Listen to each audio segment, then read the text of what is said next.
The numbers on the spreadsheet swam before my eyes, but it wasn't fatigue blurring my vision. It was a cold, creeping dread. For nearly 15 years I had trusted Tom Sterling implicitly, built a life and a business with him here in the humid, charming embrace of Charleston, South Carolina. Our boutique consulting firm, specializing in historical property development, preserving the past while shaping the future of this beautiful city, was our baby. We nurtured it from a shared dream in a cramped, rented office on King Street to a respected name with a beautiful office overlooking the harbour. I handled the meticulous details, the complex financials, the client relationships that required a steady hand and an eye for history. Tom was the face, the networker, the one with the easy charm that opened doors. We were a unit, or so I believed.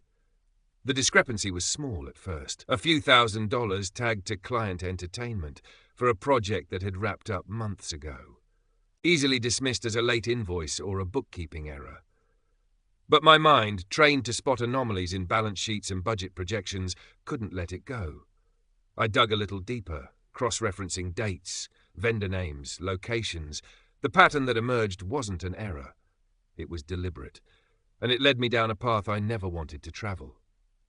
It started with expense reports that didn't quite fit the narrative Tom presented, dinners at restaurants slightly too intimate for business, mileage logs that ended in residential neighborhoods far from project sites, receipts for gifts that weren't for any client I knew. When I gently questioned him, he'd laugh it off, a wave of his hand, a quick, plausible explanation that always seemed to soothe the surface of my unease, but left a knot tightening in my gut. He was so good at it, the charming deflection. I'd always admired that about him, his ability to navigate tricky conversations with grace. Now it felt like a weapon pointed directly at me. My investigation became a second job, conducted in the quiet hours after Tom had gone to bed, or early in the morning before the city woke up.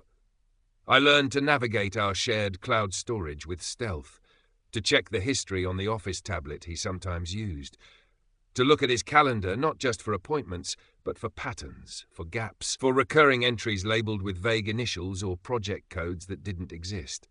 That's when I found her name. Chloe Davis. Initially, it was just an email thread about a potential collaboration. She worked for a competing firm, younger, ambitious, someone I'd met briefly at industry events. Professional, polite exchanges. Then the tone shifted. Casual remarks, shared jokes, meeting suggestions that seemed less about business and more about something else. My heart started to pound with a frantic, unnatural rhythm. This wasn't just about money anymore. I felt like I was walking through a beautiful, familiar house, only to discover a hidden room filled with rot and decay. Every shared memory, every whispered promise, every plan for the future felt tainted, retroactively poisoned by the possibility that the man beside me, the man I loved and trusted, was living a lie. The charming streets of Charleston, usually a source of comfort and inspiration, seemed to mock me with their steadfast beauty while my own world crumbled. The scent of jasmine in the evening air, the distant sound of carriage tours, they all felt alien, observed through a veil of suspicion and pain. I couldn't confront him yet. I needed proof, undeniable, irrefutable proof. Not just for a divorce. The thought of dismantling our life was a physical ache, but for the business. We were partners, legally and financially intertwined. If he was siphoning funds, if he was using company resources to facilitate an affair, it wasn't just a personal betrayal. It was professional misconduct, potentially fraud. My life's work, the future I'd poured everything into, was at risk. The emotional toll was immense. I felt physically sick most days, a constant knot in my stomach, a tightness in my chest that made it hard to breathe. Sleep offered little respite, filled with fragmented dreams of spreadsheets and whispered names. Yet, I had to maintain a facade of normalcy. I sat across from him at dinner, discussed client meetings, planned strategy, all while feeling like an imposter in my own life, gathering evidence against the man sharing my bed. It was a level of emotional performance I didn't know I was capable of. I reached out to Marcus Thorne first, a friend from college, now a successful architect in Atlanta, but someone I could trust implicitly. I called him one evening, my voice trembling as I tried to articulate the tangled mess of suspicion, financial irregularities, and potential infidelity. Marcus listened patiently, his voice calm and steady on the other end of the line. He didn't dismiss my fears as paranoia. He validated them. "Eleanor," he said gently, "trust your gut and document everything, every single thing." He offered practical advice, suggested discreet ways to check digital footprints, and most importantly, just listened, letting me voice the raw, ugly fear and hurt that was consuming me. He was a lifeline in the dark. Next, I contacted attorney Evelyn Reed. Her reputation preceded her, sharp, discreet, and formidable, especially in complex divorce cases involving substantial assets and businesses. Her office, located in a sleek, modern building downtown, felt a world away from the historic charm of our own firm, but it offered a different kind of reassurance. Solid, unshakable competence. Evelyn listened to my fragmented story with a calm, focused intensity that immediately put me at ease. As I laid out the financial documents, the suspicious emails, the calendar entries, her expression remained neutral, but her eyes were sharp, missing nothing. She asked precise questions, connecting dots I hadn't fully seen myself. "Eleanor," she said, leaning forward slightly, "what you're describing isn't just an affair. If he's using business funds or resources, that's a breach of fiduciary duty, potentially fraud. This changes the landscape of the divorce and the business separation entirely. We need to build an ironclad case." She outlined the legal roadmap, gathering more evidence, securing financial records, preparing for negotiation or litigation. She spoke with a quiet power that ignited a spark of determination in me. I wasn't just a wronged wife. I was a business owner fighting for her future. The investigation intensified. Guided by Evelyn's advice and Marcus's quiet support, I became a detective in my own home and office.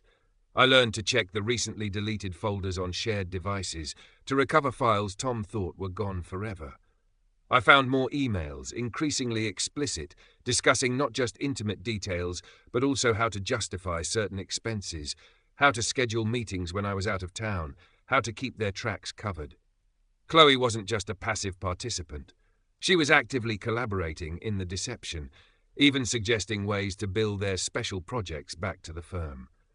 The betrayal was deeper than I had imagined. A calculated partnership in deceit that struck at the heart of everything Tom and I had built together. One evening, while Tom was out at a supposed networking dinner, a date with Chloe, I now knew with chilling certainty from a cross-referenced calendar entry and a restaurant reservation confirmation I'd found, I went into his home office. The air felt thick with his presence, a sickening mix of his familiar cologne and the stale scent of secrets. I found a small, leather-bound notebook tucked away in a drawer. It wasn't a business ledger. It was a personal log, detailing his encounters with Chloe, complete with dates, locations, and sickeningly casual remarks about how easy it was to deceive me, how their business trips were the perfect cover. He even joked about the expense reports, calling them Eleanor's blind spot.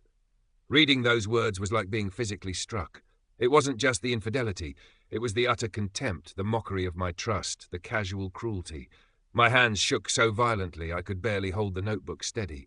Tears streamed down my face, hot and stinging, but beneath the pain, a hard, cold resolve began to solidify.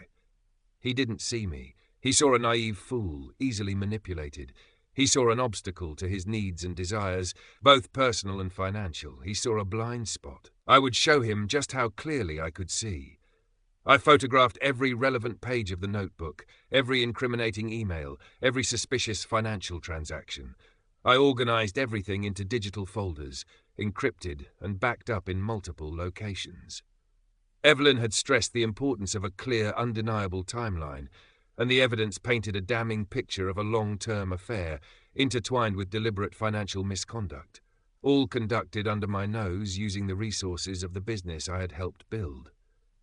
Maintaining the facade became increasingly difficult, a performance that drained every ounce of my energy. Smiling, making small talk, pretending everything was fine, while my mind was consumed with strategies for dismantling our life and exposing his deceit. Tom seemed oblivious, perhaps emboldened by his perceived success in keeping his secret, or maybe just too self-absorbed to notice the subtle shift in my demeanor. He still talked about our future, about business expansion, about renovations to the house. Each word felt like a fresh lie, a twist of the knife. Evelyn and I met frequently, planning the next steps. She advised against a spontaneous emotional confrontation. "We need to do this strategically, Eleanor," she explained, her voice calm but firm. "In a setting where the evidence can be presented formally, where witnesses are present, and where there are immediate, tangible consequences." We discussed various options: a formal business meeting with Tom and the company accountant, a meeting with potential investors, or even during a deposition. We decided on a formal business meeting, scheduled under the guise of reviewing the firm's financial health and future projections. It would be in our office, on our turf, but with Evelyn present to ensure everything was handled legally and professionally. The date was set. The days leading up to it were a blur of anxiety and determination. I felt a strange mix of fear and exhilaration. The fear of the unknown, of the inevitable fallout, of the pain of watching my marriage and business partnership implode. The exhilaration of knowing the truth was finally going to come out, that I was taking back control, that I was no longer a victim but an agent of change. Marcus checked in daily, offering encouragement, reminding me of my strength. "You've got this, Elle," he'd say. "You built that business, you'll build your future too." The morning of the meeting dawned bright and clear, the kind of perfect Charleston day that usually filled me with joy. Today it felt mocking. I dressed carefully, choosing a sharp professional suit that made me feel capable and in control, despite the tremor in my hands. I reviewed the evidence one last time, the stacks of documents, the digital files on my laptop. Each piece was a shard of glass in my heart, but together they formed an unbreakable shield. Tom arrived at the office, his usual cheerful, confident self. He greeted me with a kiss on the cheek, completely unaware that in a few hours his world was about to shatter. Chloe wasn't present for this initial meeting, but her presence loomed large, her name woven into the fabric of the deception I was about to unravel. Evelyn arrived promptly at 10 a.m., her briefcase signalling the gravity of the situation. Tom's business accountant, Mr. Davison, a kind, elderly man who had worked with us for years, was also present. He was an innocent party, and I dreaded having to expose Tom's actions in front of him. We gathered in the main conference room, a beautiful space with large windows overlooking the harbour, decorated with framed photos of successful projects, buildings we had painstakingly restored, breathing new life into Charleston's history. The irony was not lost on me. We were in the room that represented our shared success, the physical manifestation of our partnership, about to dismantle it piece by piece. "Thank you both for being here," I began, my voice steady despite the frantic pounding of my heart. Tom smiled, a confident, easygoing expression. "Just a routine financial review, right, Elle? Always good to stay on top of things." "Not exactly, Tom," I said, meeting his gaze directly. His smile faltered slightly, a flicker of confusion crossing his face. Evelyn sat beside me, silent and composed. Mr. Davison looked puzzled. "What do you mean?" Tom asked, a hint of impatience creeping into his tone. I opened my briefcase and took out a thick folder. "I've been doing some extensive review of our business finances recently, Tom, and I've found some discrepancies. I started with the financial irregularities, presenting the documented expenses that didn't align with any known projects or legitimate business activities. I showed the dates, the amounts, the vague descriptions. Tom's initial reaction was dismissive. "Eleanor, we've talked about this. There are always minor errors, late invoices. Davison can explain." Mr. Davison, looking uncomfortable, cleared his throat. "Well, some of these do seem unusual, Tom. I flagged a few myself, but you said they were handled." "They were," Tom insisted, his voice rising slightly. He shot me a look, a silent warning, but I didn't back down. "Let's look at the dates on these expenses, Tom," I continued, my voice gaining strength. "And let's compare them to another set of documents I found." I opened my laptop and projected a timeline onto the screen, correlating the suspicious expenses with calendar entries from his work account. Entries he had labelled with vague terms like client meeting or site. I opened my laptop and projected a timeline onto the screen, correlating the suspicious expenses with calendar entries from his work account. Entries he had labelled with vague terms like client meeting or site. "These dates," I said, pointing to the screen, correspond precisely with times you claim to be out of town on business or working late on specific projects. I then brought up the emails. And these emails, Tom, to Chloe Davis. His face went pale. The colour drained completely, leaving him looking suddenly much older, much more fragile than I had ever seen him. He glanced at Evelyn, then at Mr. Davison, his eyes wide with a mixture of shock and dawning horror. "Eleanor, what is this?" he stammered, his voice barely a whisper. "This is the truth, Tom," I said, my voice cutting through the sudden heavy silence in the room. "This is the truth about where our money has been going and who you've been spending your time with." I projected the most incriminating emails onto the screen, the ones discussing their affair, the ones coordinating their deceit, the ones where Chloe suggested ways to hide their personal expenses within the business accounts. I showed the photos from the notebook, the dates and details of their encounters, written in his own hand. "This isn't just an affair, Tom," I stated, my voice firm and unwavering. "This is a betrayal of our marriage. Yes. But it's also a betrayal of our partnership, a misuse of business funds, potentially fraud. You used the business we built together to fund your affair. You made a mockery of my trust, personally and professionally." Tom exploded. "How dare you?" he roared, jumping up from his seat, knocking his chair over. "You went through my things. You're insane, Eleanor. This is a setup." Evelyn calmly intervened. "Mr. Sterling, please.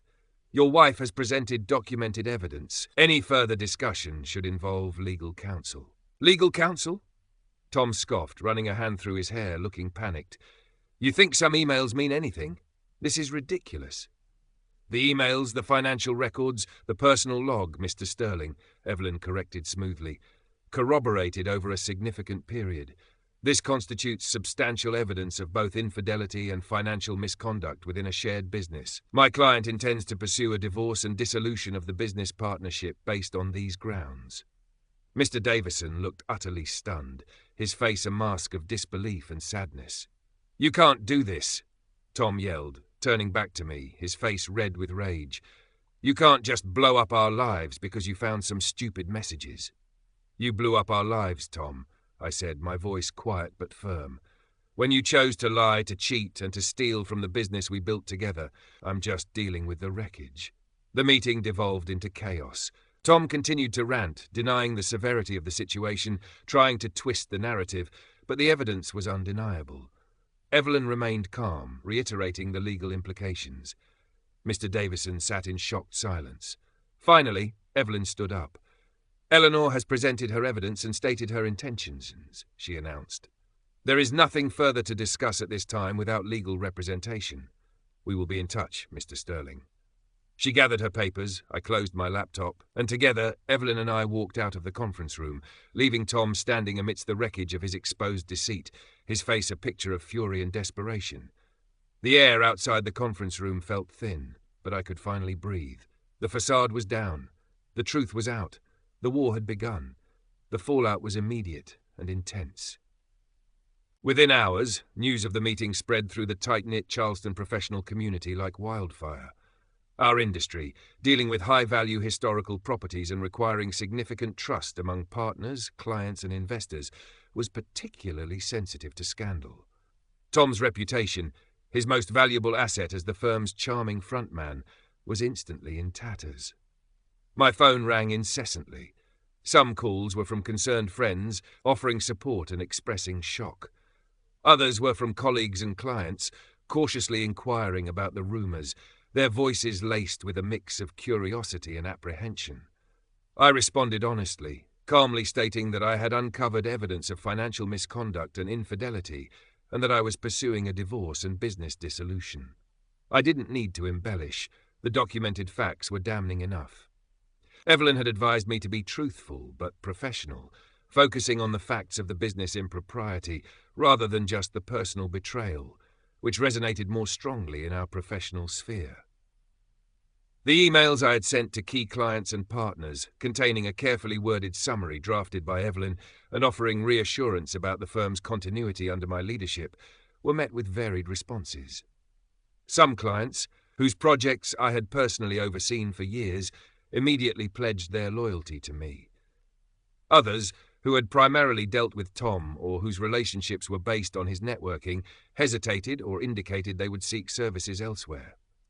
It was painful to see some relationships dissolve, but it was a necessary part of separating the healthy parts of the business from the corrupted. Tom, meanwhile, was scrambling. He hired a lawyer, a slick, aggressive litigator known for scorched earth tactics. His initial strategy was to deny everything, to paint me as an unstable, jealous wife who had misinterpreted innocent business interactions and fabricated evidence. He tried to discredit me within the community, spreading rumors that I was having a breakdown, that I was financially incompetent and trying to steal the business.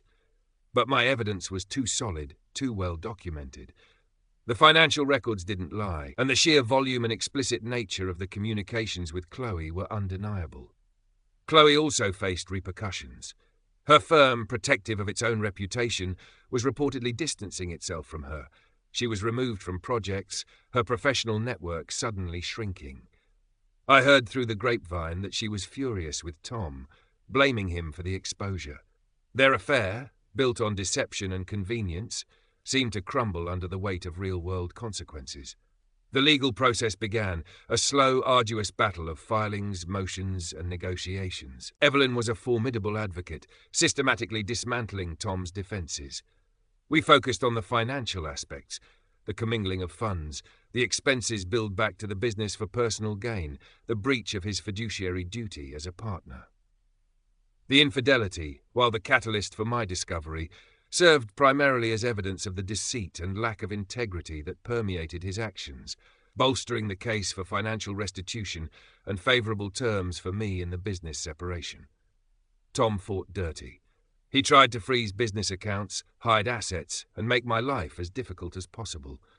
But Evelyn anticipated his moves, filing counter-motions, securing injunctions, protecting my access to necessary funds and records. It was exhausting, a constant drain on my energy and emotional reserves. There were days when I felt overwhelmed, when the weight of everything, the betrayal, the legal battle, the uncertainty of the future, threatened to crush me. Marcus was there for me through it all. He'd call just to listen, or sometimes just sit with me in silence, offering a comforting presence. He helped me see the situation not just as a personal tragedy, but as a challenge I was capable of overcoming. He reminded me of my strengths, my resilience, my talent for business. He helped me remember who I was before Tom's deceit overshadowed everything. The business itself was in turmoil. With Tom's reputation damaged and the legal battle ongoing, we lost some clients. But the core team, the employees I had worked closely with for years, remained loyal. They saw Tom's actions for what they were and rallied around me. We worked harder than ever, proving our worth to the remaining clients and fighting to keep the firm afloat amidst the storm. I rebranded, slightly altering the name, emphasizing my leadership and the firm's commitment to integrity and quality historical preservation. It was a way of reclaiming not just the business, but its values, which Tom had compromised. Negotiations for the business separation were tense and protracted. Tom, desperate to salvage something, initially demanded an equal split, despite the evidence of his financial misconduct. Evelyn was unyielding. She presented a clear case demonstrating how his actions had damaged the firm's value and reputation, and how he had siphoned off funds that belonged to the partnership. The evidence was undeniable. The notebook, the emails, the financial trails, they were all damning. Eventually, facing the prospect of a lengthy and potentially ruinous court battle, Tom and his lawyer conceded. The final settlement was a victory, hard-won and bittersweet. I retained the majority ownership of the rebranded firm, buying out Tom's share at a significantly reduced valuation, reflecting the damage he had caused and the funds he had misappropriated. He received a fraction of what he had expected, enough to start over, but nowhere near the comfortable life his deceit had aimed to secure. There was no alimony. The financial settlement was tied directly to the business assets and his misconduct. The divorce was finalized a few months later, a quiet, anticlimactic event after the storm of the business separation. Standing in the courtroom, saying the final words that dissolved our marriage, I felt a strange mix of grief and liberation. The man I had loved, the life we had built, was gone. But the woman who stood there, bruised but not broken, was stronger, clearer, and finally free from the weight of his lies. Tom was there, looking drawn and bitter, his charm completely extinguished, replaced by a sullen resentment. We didn't speak. There was nothing left to say.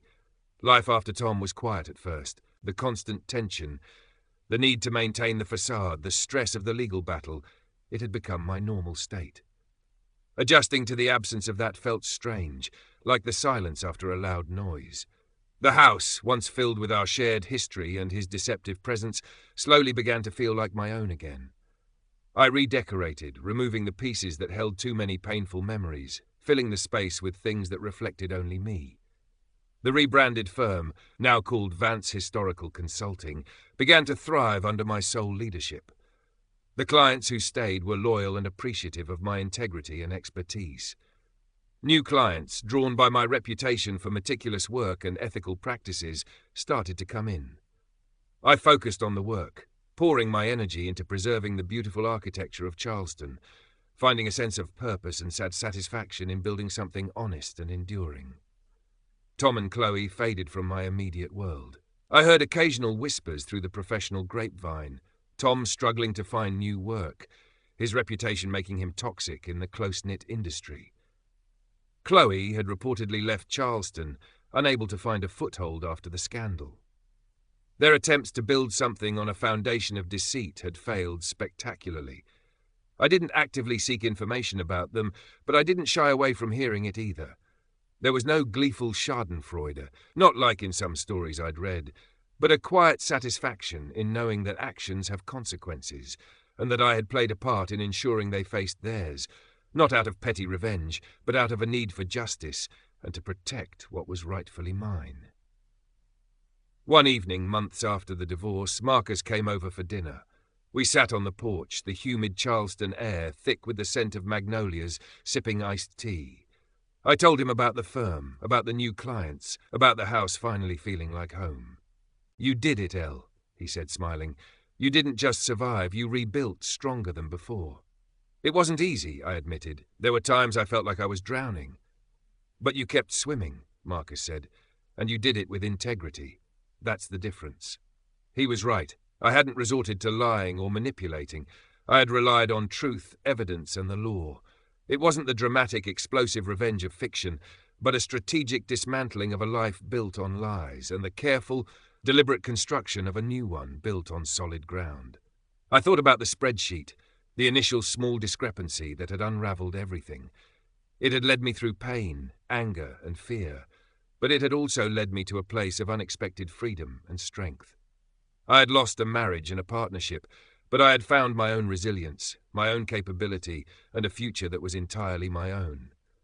The betrayal had been devastating, but my recovery, my rebuilding, was the true story. Looking out at the gas lamps casting a warm glow on the cobblestone street, I felt a profound sense of peace. The past was a part of me, a scar that reminded me of what I had overcome, but it no longer defined me. I was Eleanor Vance, and my story was far from over. It was just beginning. The process of physically separating our lives was painstaking, dividing belongings, closing joint accounts, removing his name from everything that had once been ours. Each item was a reminder of the shared history, now fractured and distorted by the truth of his deceit. It was like an archaeological dig into the ruins of a life, uncovering artifacts that were once cherished but now felt like painful relics. I donated most of his things, wanting to erase his physical presence from the house, from my life. The house itself, which we had bought together years ago, was officially transferred solely into my name as part of the divorce settlement, acknowledging my significant financial contributions and the terms of the business buyout. Keeping the house was important. It was my anchor, the one physical space that still felt like home amidst the upheaval. Navigating the professional landscape was a delicate dance. The initial shockwaves had subsided, but the ripples remained. Industry events that we had once attended together now required a different kind of preparation. I had to be ready to face awkward questions, subtle judgments, or sometimes genuine expressions of sympathy. I chose to focus on my work, letting the quality of the firm's projects speak for itself. My team was incredible, stepping up and working tirelessly to ensure we delivered exceptional results for our clients. Their loyalty was a powerful affirmation, a stark contrast to Tom's betrayal. There were moments when the anger would resurface, hot and sharp. Seeing Tom at a distance at an industry function, hearing a casual mention of Chloe's name, or finding a forgotten item of his in a drawer. In those moments, I would remind myself of the evidence, of his lack of remorse, of the strategic victory I had achieved. My revenge wasn't about making him suffer endlessly, though I knew he was suffering the consequences of his own actions. It was about reclaiming my life, my business, and my sense of self-worth. That was the true victory. Evelyn Reed remained a valuable contact, not just as my former lawyer, but as someone who understood the complexities of my situation. We occasionally grabbed coffee, discussing not just legal matters, but the broader implications of navigating professional life after such a public scandal. She admired my resilience, and I admired her sharp mind and unwavering support. She was a reminder that even in the darkest times, there are people who operate with integrity and competence. I also started to reconnect with parts of myself that had been dormant during the marriage and the subsequent crisis. I picked up painting again, something I hadn't done in years. The act of creating, of bringing something new and beautiful into existence, was therapeutic.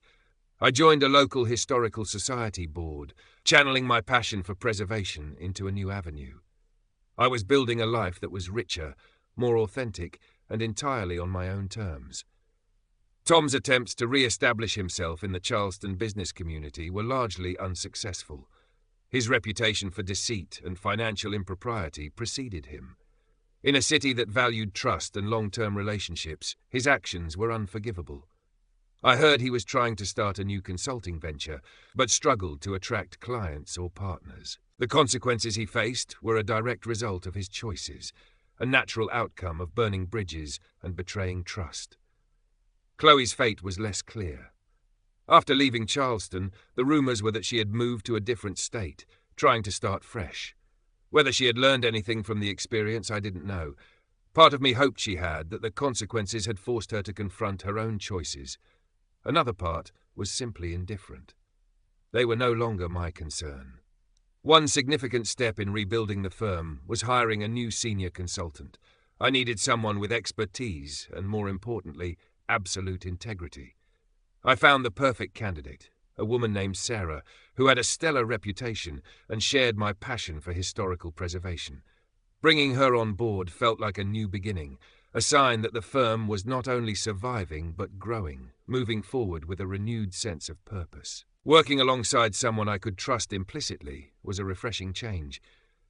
The process of healing wasn't linear. There were good days and bad days, days filled with confidence and optimism, and days where the memories of the betrayal would sting, a phantom pain in my chest. But the bad days became less frequent, the pain less sharp. I learned to be kinder to myself, to acknowledge the trauma I had experienced, and to allow myself time and space to heal. I thought about the satisfaction I had initially sought. It wasn't the simple, vengeful pleasure of seeing them suffer, though I won't deny there was a certain grim satisfaction in witnessing the natural consequences of their actions. The deeper satisfaction came from reclaiming my life, my identity, and my livelihood. It came from knowing that I had faced a profound betrayal and emerged not only intact, but stronger. It came from building something new and honest out of the ruins of the old. Current part characters, 4 to 140. Total characters, 2, 6, and 6 and 17. The physical space of our office, once a place of shared dreams and later hidden deceit, also underwent a transformation. We renovated, creating a brighter, more open layout. We incorporated elements that reflected the history of Charleston, salvaged pieces from properties we had worked on, turning the space into a showcase of our passion and expertise. The large conference room, the site of the confrontation, was repainted and redecorated. The harbour view remained, but the atmosphere was different, lighter, filled with the energy of a team looking forward, not back. Clients would sometimes ask cautiously about the changes, about Tom. I would answer truthfully, professionally, focusing on the business reasons for the separation and the firm's renewed focus. Most were understanding. Some expressed admiration for how I had handled the difficult situation. My integrity, which Tom had so carelessly dismissed, became my greatest asset. I even found myself able to think about the future, not just in terms of the business, but personally. Dating felt like a distant, almost alien concept after everything, but the possibility no longer felt impossible. I wasn't actively seeking a new relationship, but I was open to the idea that happiness and connection were still possible. The experience had taught me the devastating cost of misplaced trust, but it hadn't extinguished my capacity for it entirely. I would just be wiser, more discerning. One sunny afternoon, months after the dust had settled, I walked along the Battery, the iconic seawall overlooking Charleston Harbor. The air was warm, the breeze gentle, carrying the scent of salt and distant flowers. Families strolled by, boats sailed on the water, and the historic homes stood proudly, testaments to resilience and enduring beauty. I thought about the journey I had been on, from the initial unease, the creeping suspicion, the gut-wrenching discovery, the cold determination of the investigation, the tense confrontation, the grueling legal battle, and finally, the slow, quiet process of rebuilding. It had been the hardest thing I had ever faced. It had tested my limits, challenged my beliefs about love, trust, and partnership. But I had come through it. I looked at the historic buildings lining the street, their facades weathered by time and storms, yet still standing, beautiful and strong. They were a reflection of the city itself, and perhaps a reflection of me. We had both faced challenges, faced forces that sought to undermine our foundations, but we had endured. The pain of the betrayal would always be a part of my story, a chapter I couldn't erase. But it was no longer the defining chapter. The story was now about resilience, about reclaiming what was lost, about building a future on a foundation of truth and integrity. I pulled out my phone, not to check emails or bank statements, but to take a picture of the harbor, the sun glinting on the water. It was a small, simple act, but it felt significant. It was a picture of peace, of beauty, of a future stretching out before me. I had sought satisfaction, and I had found it, not in another's downfall, but in my own strength, my own survival, my own ability to create a life that was truly mine, here in the heart of Charleston. The numbers on my balance sheet were healthy, the firm was thriving, and my own internal ledger, finally balanced after years of turmoil, showed a significant return on the investment I had made in myself. The experience had fundamentally changed me, of course.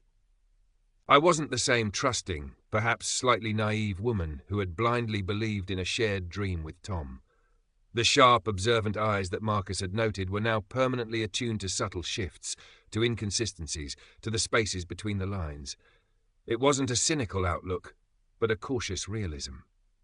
I still believed in the possibility of genuine connection and partnership, but I understood now that trust had to be earned and constantly reaffirmed. Professionally, the ordeal had paradoxically strengthened my position. Clients knew I was meticulous, ethical, and tough. My reputation for integrity